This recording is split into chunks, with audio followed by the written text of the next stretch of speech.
Hello, I'm Hannah Hadzik, and I will be discussing the evolution of my artwork throughout this semester.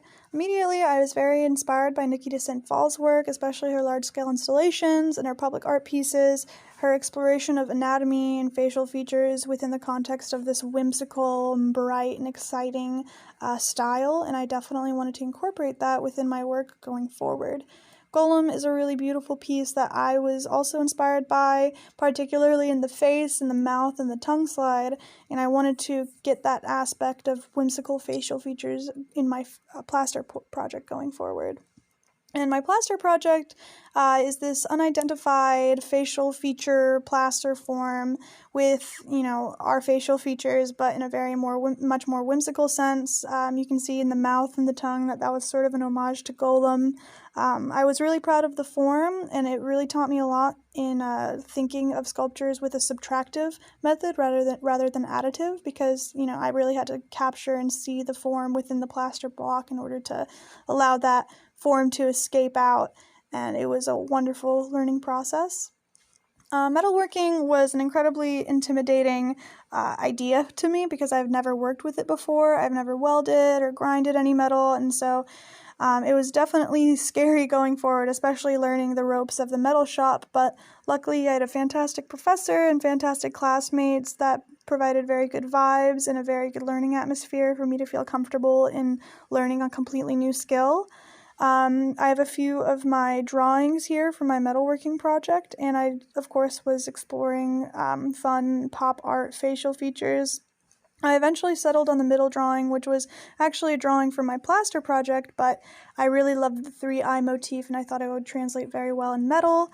I have a process video here with all of my eyeballs and my welding and my grinding processes.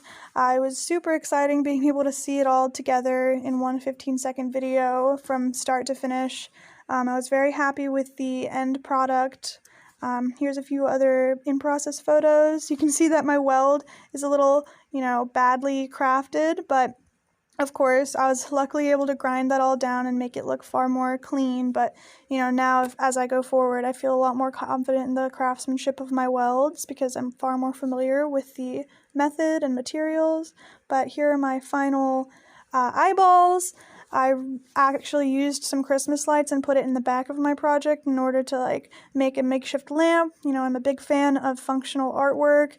And I was able to put this on my wall, very happy, especially the shiny surface, which was sort of an homage to Nikita St. Fall's shiny mirrored mosaics that she would include in a lot of her art pieces. So very happy with the end result of this.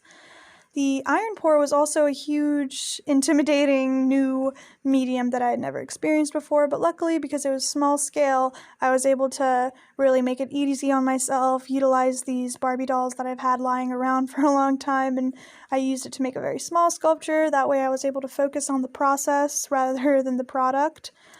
Here's some in-process photos. The iron pour was an amazing experience. It was very cool being all geared up and with everybody in the class experiencing this very hot and fiery art piece and art process. And I was able to actually be the person to turn the very heavy liquid iron bucket, and the pour, it was just a very amazing experience. It felt very cool. It was also very scary, but in a very good way.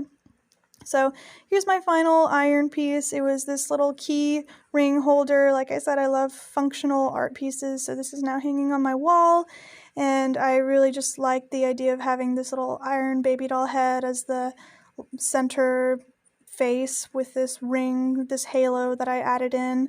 Added some epoxy for the button tips and the little boots, and overall I'm very happy with the end product. Thank you to the amazing professor and amazing classmates that were along my journey. It was an absolutely fantastic semester, and I really couldn't have learned as much as I did without the people that were surrounding me. So yes, thank you very much. Thank you for listening to my TED Talk. Yes.